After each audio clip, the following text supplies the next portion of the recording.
Iran US മധ്യസ്ഥതയ്ക്കിടെ സൗദിയിലേക്ക് സൈനികരെയും യുദ്ധവിമാനങ്ങളും അയച്ച് Pakistan. Iran US യുദ്ധം തുടരുന്നതിനിടെ പ്രതിരോധ കരാറിന്റെ ഭാഗമായി ഏകദേശം 8000 സൈനികരെയും യുദ്ധവിമാനങ്ങളെയും സൗദിയിലേക്ക് അയച്ച് പാകിസ്ഥാൻ.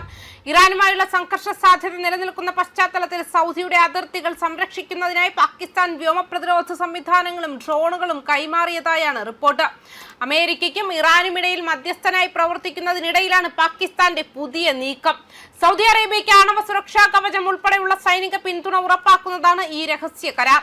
ഇരു രാജ്യങ്ങളും തമ്മിലുള്ള സുരക്ഷാ സഹകരണം വർദ്ധിപ്പിക്കുന്നതിന്റെ ഭാഗമായി മേഖലയിൽ വരും ദിവസങ്ങളിൽ കൂടുതൽ നാവിക കപ്പലുകളെയും സൈനികരെയും വിന്യസിക്കാൻ സാധ്യതയുണ്ടെന്ന് റിപ്പോർട്ടുകൾ സൂചിപ്പിക്കുന്നു. ഈ നീക്കം മേഖലയിലെ സൈനിക സന്തുലിതാവസ്ഥയിൽ നിർണായകമായ മാറ്റങ്ങൾ വരുത്തിയേക്കാം. പരസ്പര പ്രതിരോധ കരാറിന് കീഴിൽ 8000 സൈനികരെയും ഒരു സ്ക്വാഡ്രൺ യുദ്ധവിമാനങ്ങളെയും ഒരു വ്യോമ പ്രതിരോധ സംവിധാനവുമായാണ് പാകിസ്ഥാൻ സൗദി അറേബ്യയിലേക്ക് അയച്ചിരിക്കുന്നതെന്ന് പാകിസ്ഥാനിലെ ഉന്നത സൈനിക വൃത്തങ്ങളെ ഉദ്ധരിച്ച് റോയിട്ടേഴ്സ് തിങ്കളാഴ്ച റിപ്പോർട്ട് ചെയ്തു. സൗദി അറേബ്യയ്ക്ക് നേരെ കൂടുതൽ ആക്രമണം ഉണ്ടായാൽ സൗദി സൈന്യത്തെ പിന്തുണയ്ക്കാൻ ഉദ്ദേശിച്ചിട്ടുള്ള ശക്തമായ പോരാട്ട ശേഷിയുള്ള സേനയാണിതെന്ന് പാകിസ്ഥാന്റെ 3 സുരക്ഷാ ഉദ്യോഗസ്ഥരും 2 സർക്കാർ വൃത്തങ്ങളും സ്ഥിരീകരിച്ചിട്ടുണ്ട്.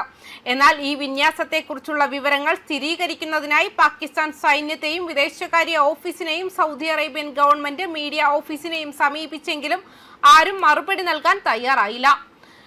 കഴിഞ്ഞ വർഷം ഒപ്പിട്ട പ്രതിരോധ കരാറിലെ മുഴുവൻ നിബന്ധനകളും രഹസ്യമായി സൂക്ഷിച്ചിരിക്കുകയാണ്. എങ്കിലും ഒരാക്രമണം ഉണ്ടായാൽ പാകിസ്ഥാനും സൗദി അറേബ്യയും പരസ്പരം പ്രതിരോധിക്കണമെന്നാണ് ഈ കരാർ വ്യവസ്ഥ ചെയ്യുന്നത്.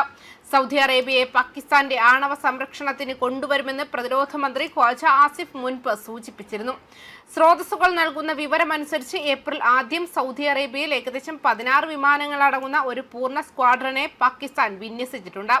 ഇവയിൽ ഭൂരിഭാഗവും ചൈനയുമായി ചേർന്ന് നിർമ്മിച്ച JF-17 യുദ്ധവിമാനങ്ങളാണ്. കൂടാതെ 2 സ്ക്വാഡ്രൺ ഡ്രോണുകളെയും പാകിസ്ഥാൻ അയച്ചിട്ടുണ്ടെന്ന് സുരക്ഷാ ഉദ്യോഗസ്ഥർ പറഞ്ഞു.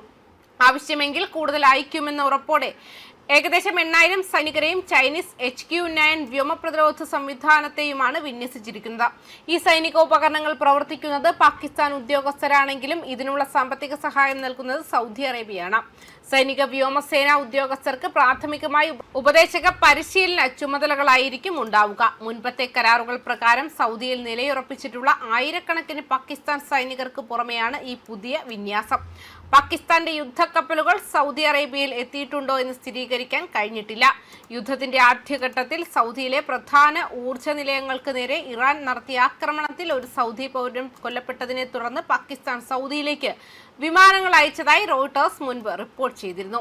ഇത് സംഘർഷം വ്യാപിപ്പിക്കുമെന്നുള്ള ആശങ്കകൾ വർദ്ധിപ്പിച്ചിരുന്നു. കഴിഞ്ഞ ആറാഴ്ചയായി തുടർന്ന് US ഇറാൻ വെടിനിർത്തലിന് പാകിസ്ഥാൻ മധ്യസ്ഥത വഹിക്കുന്നതിന് മുൻപായിരുന്നു ഈ സംഭവം. ഇതുവരെ നടന്ന US ഇറാൻ സമാധാന ചർച്ചകൾക്ക് ആതിഥേയത്വം വഹിച്ചത് ഇസ്ലാമാബാദ് ആയിരുന്നു. എന്നാൽ തുടർന്ന് നടത്തിയിരുന്ന ചർച്ചകൾ ഇരുപക്ഷവും റദ്ദാക്കുകയായിരുന്നു. സൗദി അറേബ്യയ്ക്കുള്ളിൽ നടന്ന ആക്രമണങ്ങൾക്ക് പ്രതികാരമായി ഇറാനെതിരെ പരസ്യപ്പെടുത്താത്ത നിരവധി ആക്രമണങ്ങൾ സൗദി നടത്തിയിരുന്നതായി റോയിട്ടേഴ്സ് വ്യക്തമാക്കുന്നു. ചരിത്രപരമായി പാകിസ്ഥാൻ സൗദി അറേബ്യയ്ക്ക് പരിശീലനവും ഉപദേശക സേവനങ്ങളും ഉൾപ്പെടെയുള്ള സൈനിക പിന്തുണ നൽകി വരുന്നുണ്ട്. എന്നാൽ ഇറാനും US-നും ഇടയിൽ മധ്യസ്ഥത വഹിക്കുന്നതിനിടയിൽ പാകിസ്ഥാൻ നടത്തിയ ഈ പുതിയ നീക്കം രാജ്യത്തിന്റെ നിലപാടുകളെ ചോദ്യമുനയിലാക്കിയിട്ടുണ്ട്. ന്യൂസ് ഡെസ്ക് കർമ്മ ന്യൂസ്.